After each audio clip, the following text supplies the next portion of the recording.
This is day 6 of the April 93 7-day retreat in Springwater.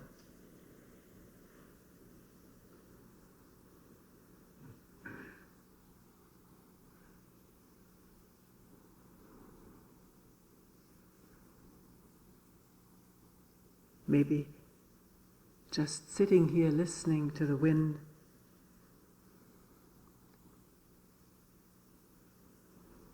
may make any further talking superfluous.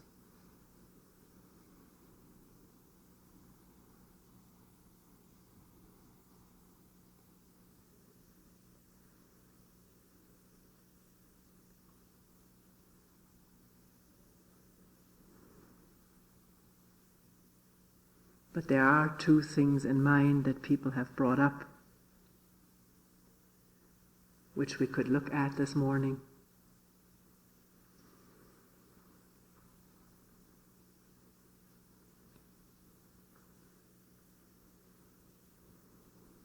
Keep in mind, whoever recognizes that it is the person who I talked with or we talked together, that I don't remember verbatim, I just remember the gist. And who knows whether I got it right. So this was the remembered gist of what one person was saying.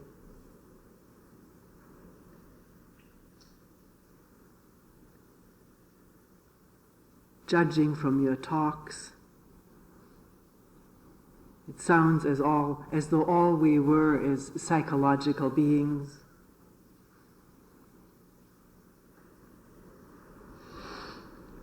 Terribly concerned with these little psychological ongoings like anger or fear. Endlessly going into that, looking at anger. So you do see anger, so what? Is that all there is about us?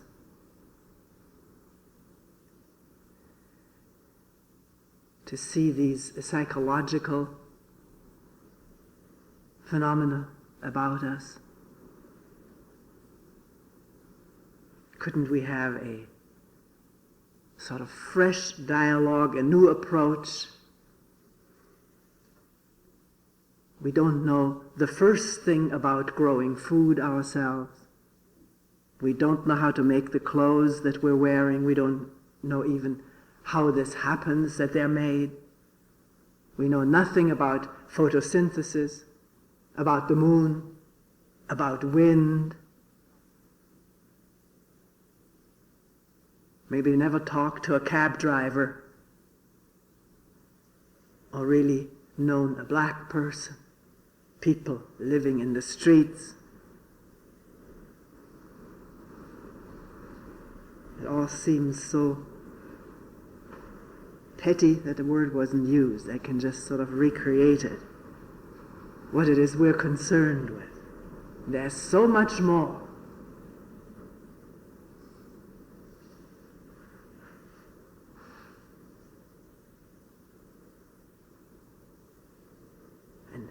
And asking, well, why don't you start out like growing your own food, building your own house, making your own clothes? It wasn't exactly that what this person meant.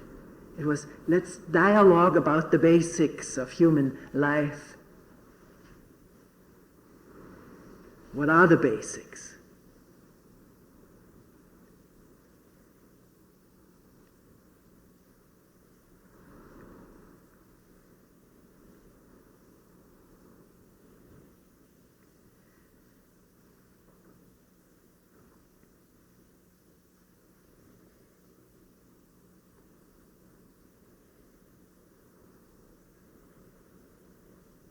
How are we going to go about getting together, dialoguing together about the basics of human life?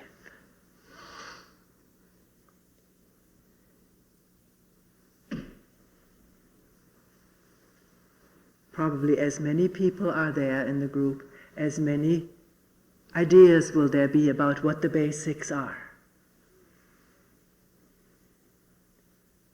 I'm not saying that it couldn't be agreed upon, or I don't know whether it could ever be determined scientifically or in whatever way what the basics are.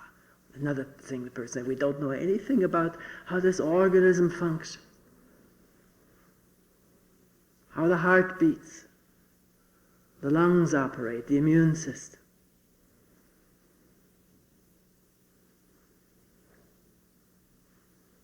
So how are we going to go about getting together and dialoguing about the basics? Each one of us having some different feeling about what really the basics are. What comes to mind right now, I think it was last weekend or the week before, this new president of ours who seems to be interested in getting people together to dialogue.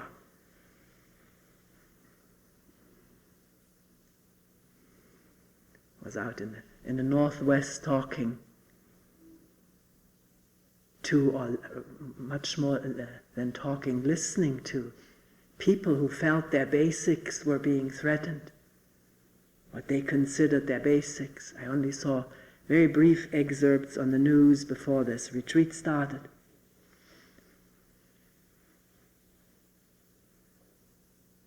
There were the environmentalists, with some of them considerable knowledge about ecological systems in the ancient forests, and not only in the ancient forests, but connected with them at distances away, threatened by clear-cutting. And there were the industrialists, threatened with the loss of money and income. The workers threatened with losing jobs. And there were impassioned people from small communities feeling the basic thing is our community, how we live together. We've been a good community, supporting each other, but the income came from the logging.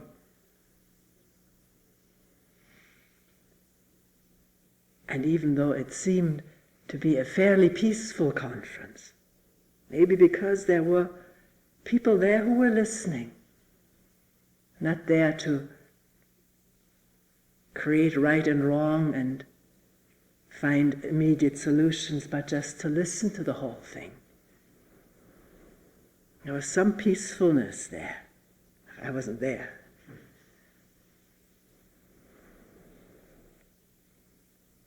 But how are we going to get together about anything?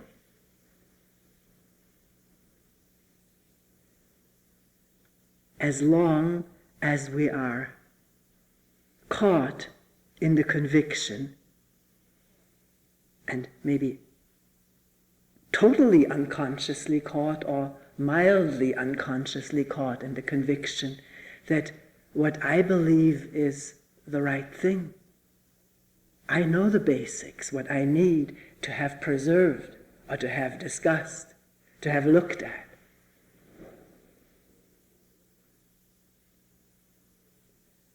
And how are we going to discover this? Clinging to our deep convictions and assumptions. It goes very deep because our convictions about what the basics are tied up with what we think we are.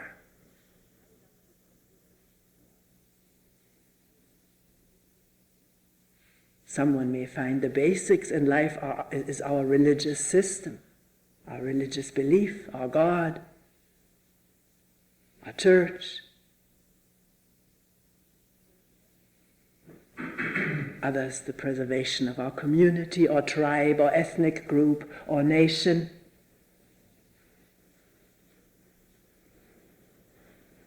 Someone else may find basically is for the human spirit to go on inventing, to find out about photosynthesis and what the moon is or Neptune is or other solar systems are. or what the tiniest particle is. It always seems there's a new particle. To find the basic laws that hold the whole universe together, there's deep conviction among some scientists that we will come upon a universal, unified theory that will hold everything together and explain everything.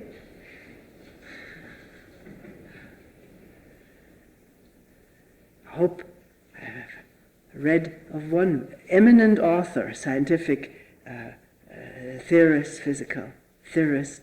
I hope I'll live this long to come upon this, because it's there, I'm close. But connected with, or take another example. I just recently read an interesting book by Helen Nearing. I don't know if you're familiar with the Nearings, Scott Nearing.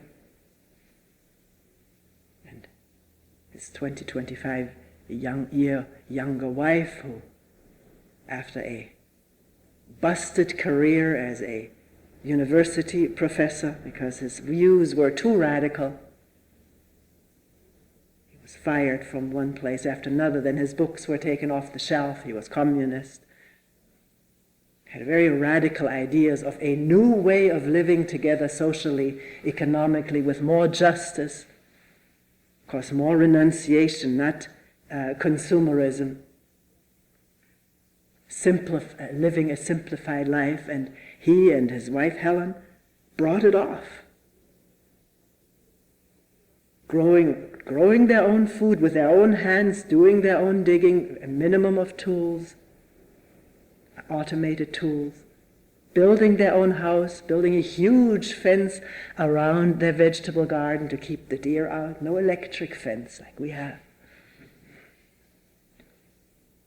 Even at the age of 70 or close to 80, he excavated a pond by himself using a wheelbarrow. But in his letters to his son, who he despised because he was a capitalist, never took up communication. All of his letters to his son were sermonizing and rejection of his son's views. He wouldn't go to his funeral. The son died before the father. There was a rigidity. He had found the right way of living. Sort of an uncompromising integrity, one could put it like that, if one verbalizes about it. When he got close to 100 years old, without sickness, he decided he was going to die by starvation. He couldn't carry the logs into the fireplace anymore that he did. He was getting weaker. Didn't want to depend on anybody and get sick in the hospital and nursing homes. All this seemed to be an abomination to him. So 3 weeks before he turned 100, he stopped eating, and I think 3 weeks after he turned 100, he died. According to Helen, a very peaceful, contented, and non-struggling death.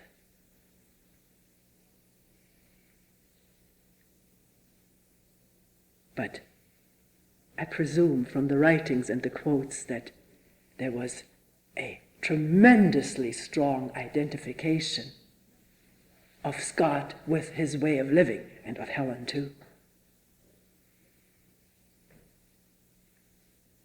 Identification of the scientist with his theories, to the point where I have read an account by David Bohm, who I trust. He died, was a very honest person in reporting, that Einstein and Niels Bohr would not talk to each other, even though one person brought the two in a big party together to see whether there couldn't be a reapproachment between these two scientific giants. But it didn't come to pass. They wouldn't talk to each other.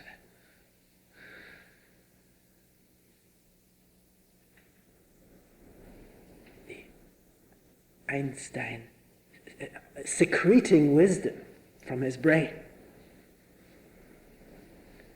so did Niels Bohr, but something more basic than trying to find the underlying laws of the universe and expressing them in elegant and incomprehensible mathematical formulas. There's something more basic to that. Can we come upon that? Now, you may not agree that these are the basics, and I respect your opinion and will listen to you if you put it to me fairly clearly so I can understand it. But as I see it, and I'm not identified with this view,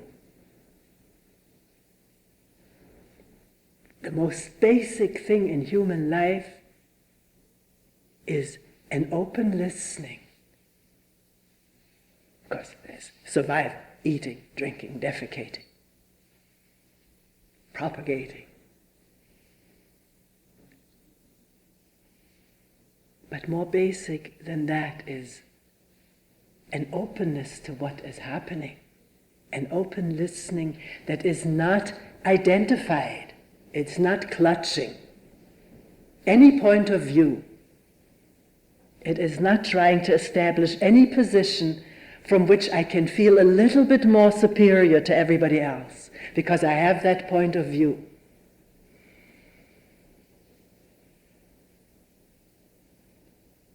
And to question, but first we have to come upon this clutching and this holding on to a position.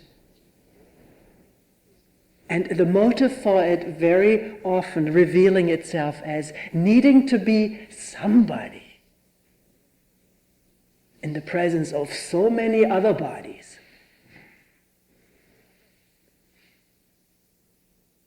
Who impinge upon me with their knowledge, their capacities, their abilities, their affiliations, their knowledge, their positions, their possessions, their lifestyles, and whatever. Don't we all do that? Identify deeply with something? One person said, and we'll come to that maybe later, maybe it'll come up again, I find that after sort of the ticker tape of thoughts quiets down, there's something much deeper than this ticker tape of thoughts which cause these observable emotions like anger, fear. There's something much deeper. There's a holding on or an attachment, a moving towards something or away from something. What is that? It's not verbal. That's what the person said. It is, but he said it's that some deeper lying thought that isn't even verbalized. And we actually came upon this in 2 of our group meetings, if I remember correctly. The depth of our unquestioned and seemingly difficult or impossible to question attachment to our own existence as this or that, and the attachment to the continuity of that existence as this or that. It can be expressed in thoughts as our story and our continued story, the imagination of how we will live and how we will die, or rather not die but live on and on in future lives, continuing as me, loving to establish continuity into the past. If someone says he can or she can read past lives, they will have immediate customers. We love to hear about what we were in past lives. And there were past lives. Gosh, there were past lives for hundreds of thousands of years. Were they me? What else? What else were they? Me, or my tribe? Sometimes the identification is not with the individual body, but with the tribe. Somebody brought that out in a group meeting, working with diversity, people getting together in corporations on a better footing, better behavior, women and men and blacks and whites. And he reported that black people don't have this investment of, I don't know how he put it, in individualism the way white people do. It is not a cultural characteristic. I wondered a little bit about this, but this is what they found. And certainly, if one has ever read or studied any anthropology about Indian tribes like the Pueblo, the Hopis, Zunis, there to stick out as an individual is socially not acceptable. That's why the psychologists who went in there to do IQ tests of the Hopis and Zunis found that it didn't work very well because you have to stick out, or whatever tests were taken. And you help each other. That's the social value. You don't work on your own to get a score, to pass a test.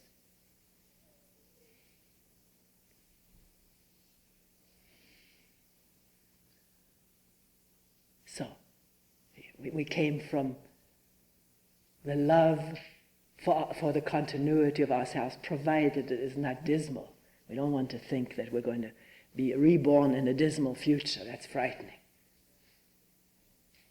That we were born in a dismal past is a little bit different. It sort of explains what we feel now, and we feel a little relieved of personal responsibility and guilt. Because it happened in our former life, and now we're atoning for that. Fits it into a thinking framework, or thought-out framework.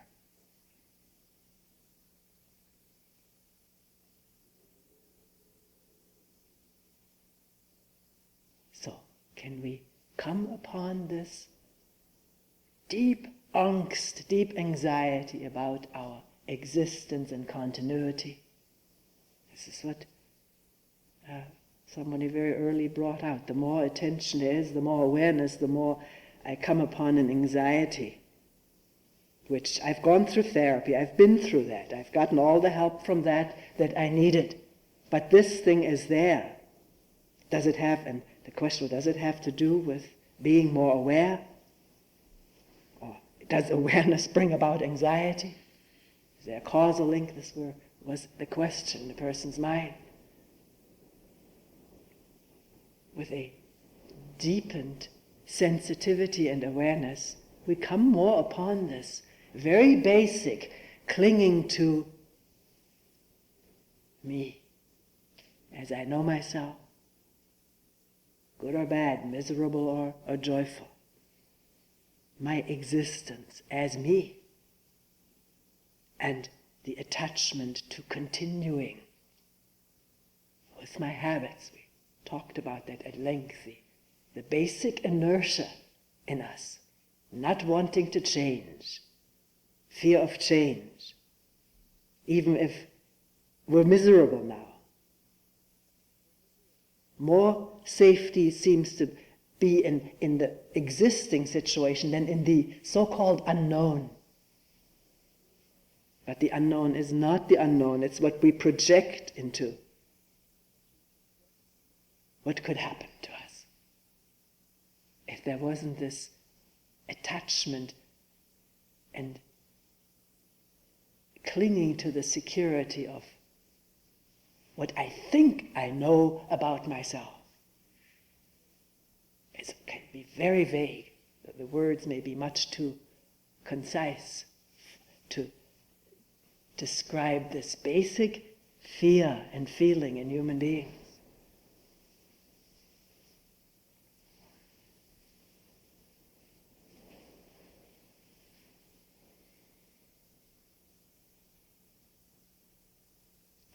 As I was talking about that all the past lives was me, in one form or another, it occurred to me also that everything that human beings ever have undertaken since their first appearance on this earth,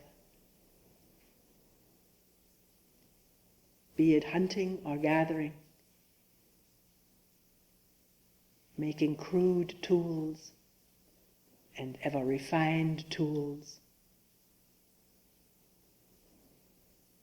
finding out about planting seeds and domesticating grains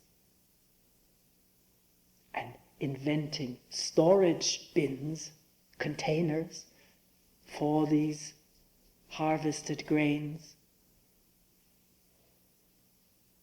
and with more security, more wealth of food, more social stratification, the emergence of the priesthood,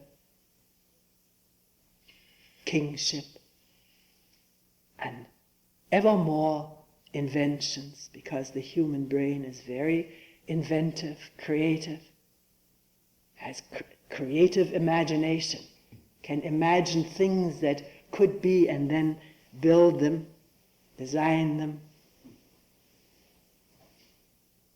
practically and theoretically, secularly and religiously. All the creations that the human brain has undertaken and accomplished,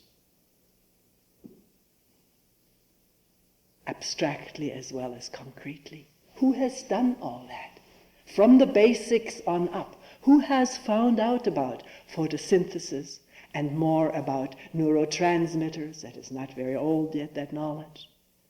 That a thought becomes a chemical which finds its receptors throughout the organism, and that these organs, with their receptors to the neurochemical coming from that thought, or created by that thought, these organs themselves produce these neurochemicals, these transmitters, so that the organism as a whole is constantly being informed through our thoughts. As one author, Chopra, writes, the immune system, when sad, grieving thoughts are in the mind, the immune system also grieves, saying, leave me alone, I want to grieve, and therefore not operating very efficiently. His way of describing it. So, all of that, who has done all of these basics and refinements? The knowledge about stars and galaxies and birds and the weather, the winds and the El Niño, which brought tons of snow to Springwater this winter. There's more and more knowledge about these things.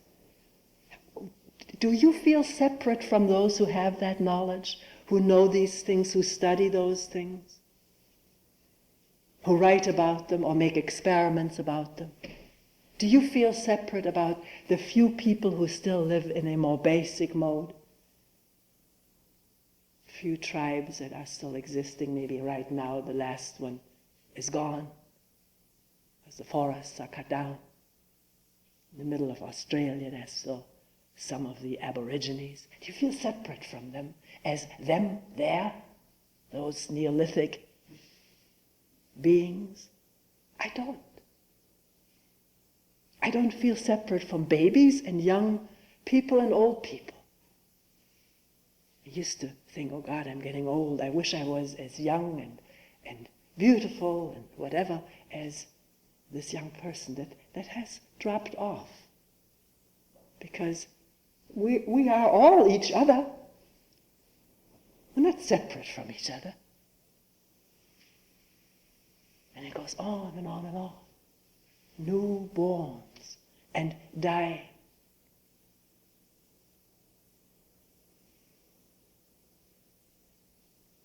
We're the young and the old, the inventors and the doers, and the dreamers, and the street people.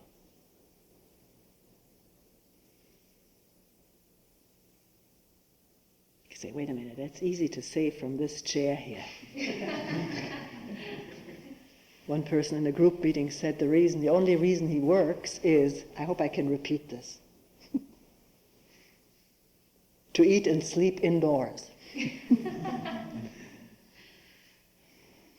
Of course, we rather eat and sleep indoors, although I once saw an interesting documentary, very brief, in the news.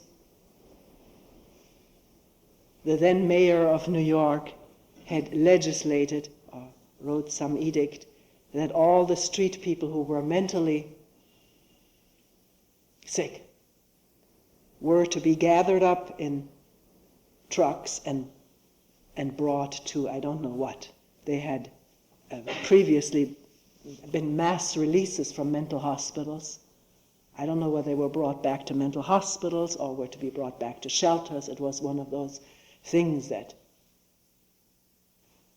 had been decided. Probably no street people sitting on the board. And there was a scrambling by people to avoid those trucks, a fine way of communicating with each other and hiding in their tents or boxes or garbage cans, whatever, to not be picked up by those trucks, put back into institutions. Or the crying and moaning by those who were picked up from their now familiar habitat, in which at least no mayor told them what to do and what not to do. I'm not trying to glorify that state. I've never lived this way. I've actually come very little in contact with street people. I don't go to big cities. Maybe I'm missing a basic. But the mind has a capacity of feeling its way into situations and getting some understanding of how all of us live, because basically the same movements operate, wanting to have some security, some food, some shelter, if it's just a box or the bow of a bridge. Wanting some love, some relationship, or wanting no relationship, which means fear of relationship. We're so much alike, all of us. And we find this out in a retreat, and people have said this, particularly in this retreat where many new people, amazed how it is to hear from each other and how similar we are. Because you could say, yes, we're all middle class and we don't know anything else but what middle class people know. But we're also human beings, made up of the same stuff, the same stardust, the same elements, and the same mechanisms of wanting to survive, clinging to survival, except it's so miserable that we want to get out of it, commit suicide or whatever. But these are rather the exceptions.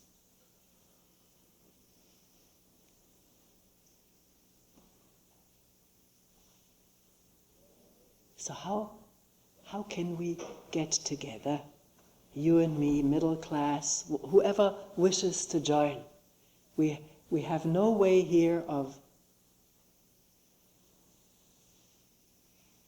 making propaganda for people, to sort of allure people to come here. We've never gone into that, because the work is hard enough to allure somebody to do it. There has to be some wanting to come here, and there are to me, very mysterious ways in which people find places like this to come and work and look and listen, alone as well as together. So, once we are together, how do we meet each other? The person said, how can we have a new dialogue together?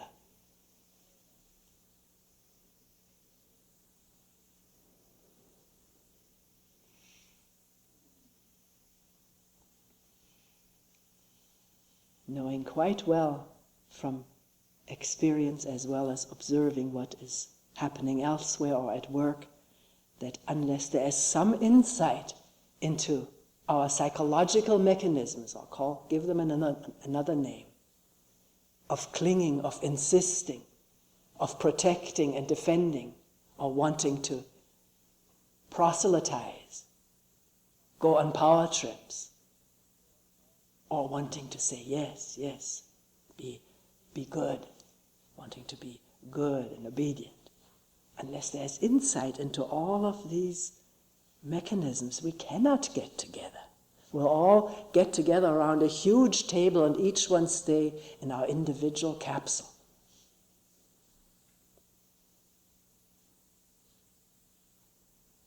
Sending signals that go nowhere.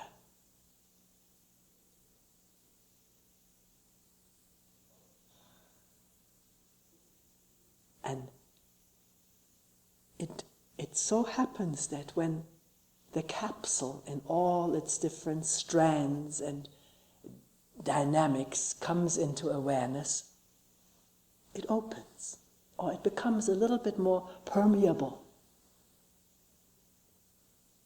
And then we can hear a signal coming from someone else, maybe. If it's not too important to keep sending signals. I want to be heard. I want to be understood. My point. Then if that goes on, can we look and listen? What are we trying to do? What are we defending? What do we think we need to exist as an alive human being? Do we need our positions and points of view and criticalness? Criticalness, which usually means I'm better than others, or I'm worse than others. It's the same thing.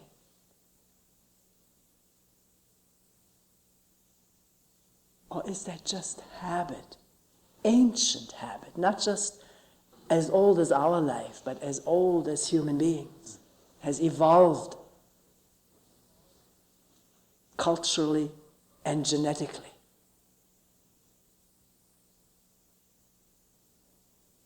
And yet there is this possibility to question the whole thing.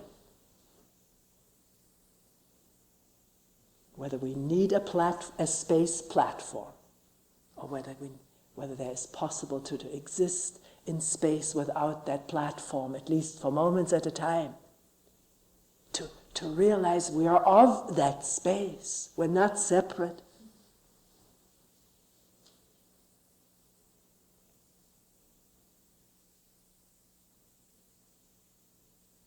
One of David Bohm's favorite examples of the relationship of matter to energy is that one, and I've reread it often enough that I'm not saying the wrong thing. I'm saying what he's saying. He may be wrong.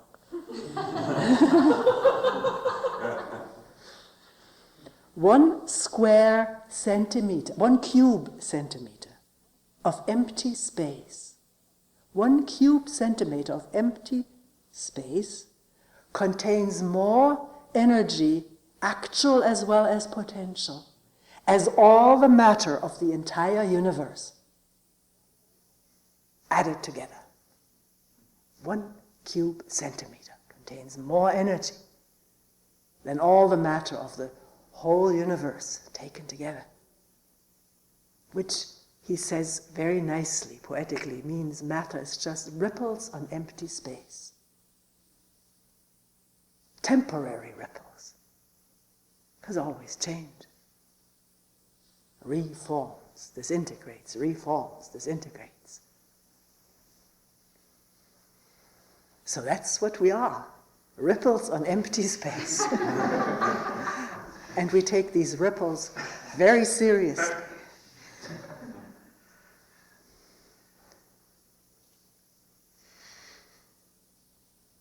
Empty space, silence, and a little bit of a ripple. And lots of energy, which is not ours or theirs, it's there. We pride ourselves on our energy. That energy is generated by thought. Thought can generate immense energy. One person mentioned that to me, that after a group meeting, she got so upset or angry, I don't quite remember what the name of the emotion was. She was awake hours of the night and early awake in the morning. But she said it was just the energy of thought. Thinking, angry thoughts, or vengeful thoughts, or the thoughts of the injustice done to me, or how stupid he was or they were, can generate continuous energy. Maybe this is why we also insist on our opinions. They are little mini generators of energy. And when they are abating for a moment, the energy of friction, of conflict, of self, either put down or aggrandizement, when these energies abate for a while because they're seen through, that their origin is seen through, the origin being thought, habit. When they abate, then there may be the instant thought coming up, so what? What's so great about this? One is not in touch yet with something other than these temporarily quiet, habitual energies. The body, I've often put it this way, is in a state of withdrawal from its habitual thought energies, inspiration energies. Inspiration is a great energy producer. National inspiration, religious inspiration.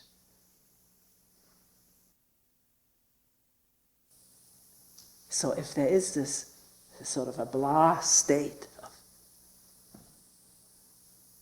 so whatness, don't draw conclusions. Just keep listening to whatever is there. Because this body, which has been treated very coarsely,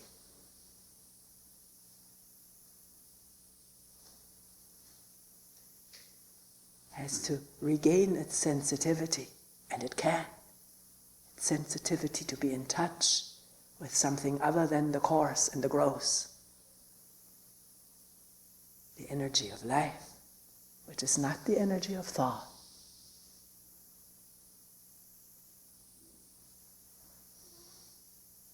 The energy of life, which greens the earth, moves the clouds, hides or reveals the sun.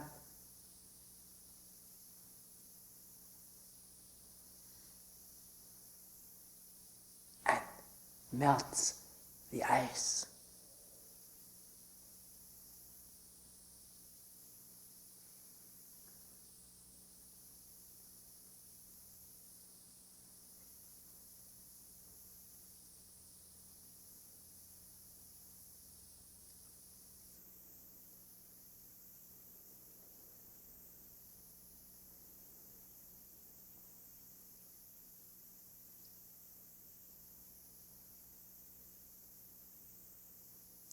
We will end here for today.